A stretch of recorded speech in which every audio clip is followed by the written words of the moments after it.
আমার নাম হচ্ছে শ্রীমৎ স্বপনানন্দ দাস মহারাজ, অর্থাৎ জয় গোপাল জয় জগৎবন্ধু সংঘের প্রতিষ্ঠাতা আচার্য। এখন জয় গোপাল জয় জগৎবন্ধু সংঘের প্রতিষ্ঠাতা আচার্য হিসেবে এটা এখন জয় গোপাল জয় জগৎবন্ধু সংঘের মন্দির।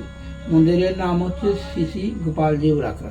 জয় গোপাল যিনি আছেন উনি বাজারের থেকে ক্রয় করা কোনো বিগ্রহ নয়।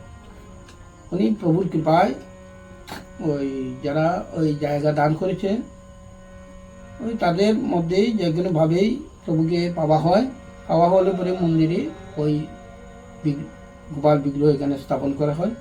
আমার সাথে ইনভলভ গ্রাম কেউ রাখছে, সবাই আমার সাথে আছে, থাকলে পরিচালনার দায়িত্বটা আমার পছন্দের লোক যারা, আমি মূল আর কি এটা এখন।